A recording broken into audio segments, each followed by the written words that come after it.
A new battle playing out on Capitol Hill for the votes of women. Senate Democrats planning to hold a vote on the Paycheck Fairness Act that would protect women from retaliation by employers if they ask about salaries paid to male colleagues.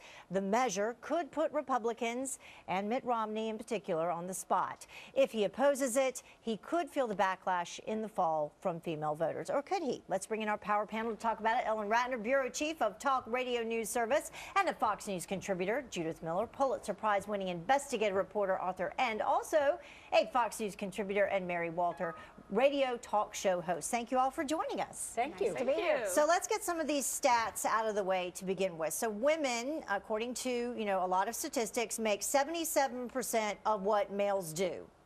But then if you look at President Obama's own White House, his own staffers, there's another study out that says his staffers, women, make 18% less than their male counterparts in his White House. So my question to begin with is this. Instead of legislating, who gets paid what, should perhaps President Obama lead by example first? I'll start with you. Well, first of all, one of the caveat to that study said that it doesn't have to do with seniority and how long people have been in various jobs and what their experience has been.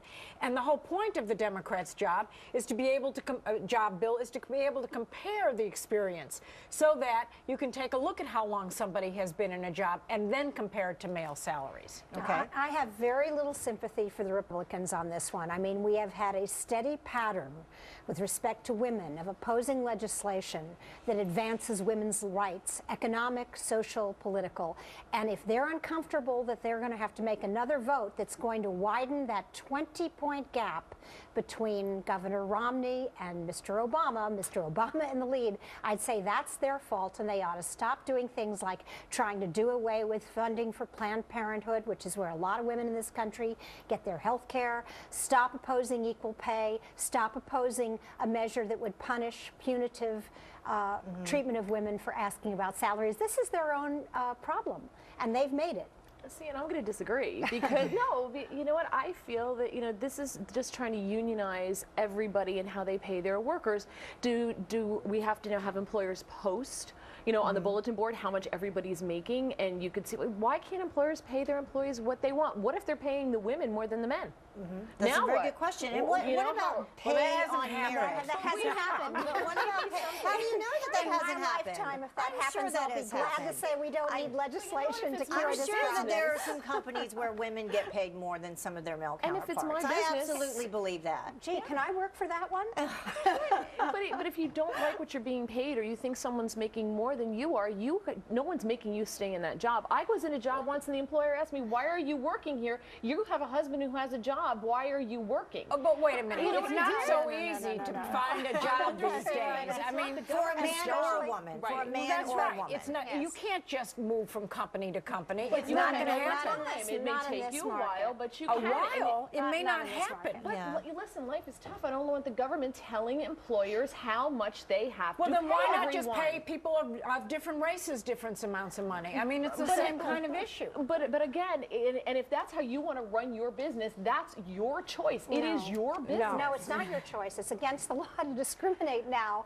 and pay women less. I understand that, but you're not going to retain employees if you do. I just think it's a slippery slope where you're going to have them posting how much everybody makes, and it's going to become the unionization of all businesses. The law doesn't call for that. It simply calls for not penalizing people who ask about salary differential and what it's based on. Have you ever gone to a boss and asked him how much he's paying everybody else? Have you ever done that? The grapevine tells you very, very quickly. Right. And also, women in general have trouble asking about money. True. I mean, that's the reason. One of the reasons we're paid less is that we don't really stand up and say, "Hey, wait a minute." So I want to be paid more. Really, is this about equal pay then, or is it, as you're saying, about lawsuits and the possibility of frivolous lawsuits? Is that really what it's about? Lawsuits. It's going to start frivolous lawsuits. You watch. This is just. It's going to be a cascading thing of this person's making, and a boss can no longer say, "Well, you know what? You show up to work a little bit later sometimes than this person does, so I'm paying them more because you don't show up to work on time." Lawsuits. This is about embarrassing the Republicans. That's Yeah. why the Exactly. Democrats are bringing it up this time, and it's going to do very true. that. It's also about more legislation, which I'm not sure how I Yes. feel about that. Well, a top Romney aide claiming that President Obama's decision to bail out Chrysler General Motors was actually Romney's idea. The aide points to a column that Romney wrote for the New York Times. It was back in November of 2008.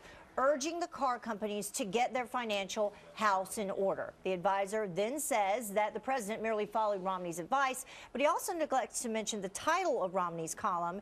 It was called Let Detroit Go Bankrupt. I'm going to start with you this time. Yeah, As you I mean, like to say. you know, facts are stubborn things, and the fact of the matter is Governor Romney opposed the bailout, and it worked. And as Joe Biden, usually foot and mouth, said aptly in this instance, you know, Osama bin Laden is dead and GM is alive, and who do we have to thank for both of those things? And Romney just can't have it both ways now. This package, this part of the stimulus package worked, the bailout worked. Let him have some But credit he did for it. call for managed bankruptcy. But But he also said this is crony capitalism on a grand scale. Let's not, I mean, I agree with Judy Miller. You cannot, facts are very stubborn things. Facts are stubborn things. I just think the Romney campaign needs to get their act together and come out with one message. And saying that a managed bankruptcy, that sounds like Romney. That sounds like a businessman would say to do. And I think they just need to get on the same message or they're going to blow it.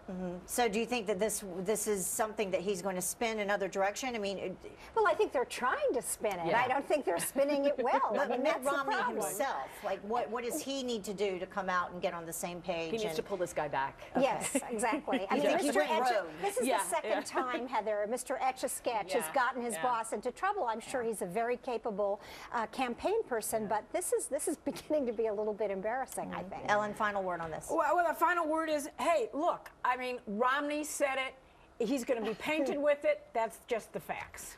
Yeah, but you pulled out one line of the op-ed, and so you could pull out another line of the op-ed and make it sound a He different was way never completely. in favor of never in the favor. bailout. Yeah, he wasn't. And a Managed bankruptcy, though. That's what he was in Managed favor of. bankruptcy That's what he is, was in we're favor of. still, what these auto companies needed was more money, an injection of money that would enable the unions to make the concessions they needed to make to keep the companies alive. Without the money, there wouldn't have been a deal.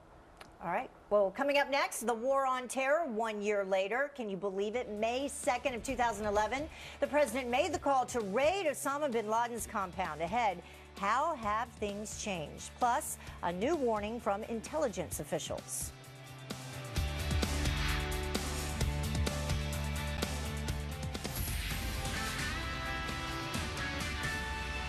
Welcome back. Tuesday, May 1st will mark 1 year since the death of Osama bin Laden. Navy SEAL Team 6 taking down the terror leader. But terrorism experts warn that the threat from al-Qaeda is still very real, saying that the terror group is still planning payback. Our power panel is back. Ellen Ratner, Judith Miller, and Mary Walter. So, Mary, I'm going to start with you this time. So you think the threat is still real and we still need to be on guard? I think it would be foolish not to think that the threat is still real. They may be diminished, they may be hobbled somewhat, but they're like cockroaches. I mean, they're terrorists. Just because they have a different name doesn't mean they're not a terror organization. So Al-Qaeda in and of itself may be diminished and we may have hurt them and really gotten to them, but that doesn't mean that if you take out one, there aren't 12 other organizations behind it that want to get to us just because of who we are. Yeah. So I think we'd be foolish to not always be on our toes, but I thought it was interesting that Daniel Benjamin, the State Department coordinator for counterterrorism, announced that the war on terrorism was finished. It was And over. What would be the reasoning behind that? Why would you make a statement like that? Actually, the White House corrected that statement almost Very as soon as it quickly. was made, because the distinction they draw is they say that George Bush was waging a war against terrorism throughout the world.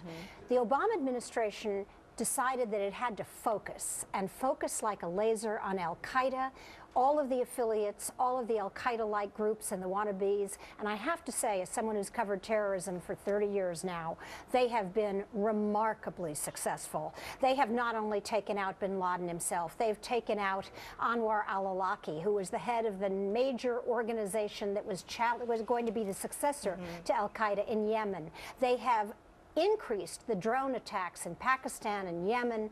They are fighting al-Qaeda affiliates all over the world. They have taken out two-thirds And you're of the giving leadership. all of that credit to the Obama administration? Look, this has been a 10-year campaign that has spread the gamut. You know, it's everyone. It was George Bush, but now Obama has taken the ball and run with it. And I think it's going to be very hard to criticize him on this particular aspect of counterterrorism. He has just done a very good job. Ellen? Well, I agree that it's going to be very hard to criticize President Obama on counterterrorism because he is doing a lot of things that George Bush did and wanted to do. On the other hand, my personal view is... Wait a minute. Let's just take into account what Ellen just said. My personal view is that these drone attacks are indiscriminate in many ways. They are taking out people without trial, and I have real problems So with are it. suicide bombers. They're pretty indiscriminate too. Well, I understand, but I thought we were a moral nation that rules and is ruled by the rule of law and trial and Sure. innocence until proven guilty, etc. And you can say, well, all of this is a battlefield, but how is Yemen a battlefield? Yemen is a battlefield because it has over 1,000 al-Qaeda members now who are looking for a But the place to United reassemble. States has and not cause- declared war in Yemen. No, but we've declared war on al-Qaeda. So right. if Yeah, al-Qaeda and I mean, yes, obviously the United States is a moral nation, but when you're dealing with terrorists like Al-Qaeda, you're not dealing with people who are of moral character. So how do you suggest you deal Well, with them? I suggest that we find a way to bring them to trial and to make sure that if we're going to be using drones in countries like Yemen, that there is a specific congressional authority to do so. If we fought the Second World War that way, we'd be speaking German. Well, No, that is not true. We had a very specific declaration the point of is bombs war. are very indiscriminate, and we bombed the heck out of them. We had a specific declaration of war for that area of the country and that world and that part of the world. We don't in Yemen. I want to salute Ellen for one reason. The left has been extremely silent on the issues that she's raising. Why? Because they don't want to criticize the president from a civil libertarian view. There are, Ellen, I agree with you, tremendous questions raised by some of what the president is doing, but you never hear the liberal establishment in this country I don't know. criticizing the If president. it keeps from another 9/11 incident from happening, Yeah. then I'm all for Exactly. it. If it And if it does, can protect yeah. our troops, I'm That's all right. for it. Right. And you know, you said good job to George Bush. You kind of did. Yes, you did. Hey, Ellen. listen, You in kinda terms of did. Africa, you know, his PEPFAR program has single-handedly helped between 500,000 and 1 million people not to die. So I'm very mixed. Thank you all for joining us. I appreciate it. That was a good conversation today. Greg?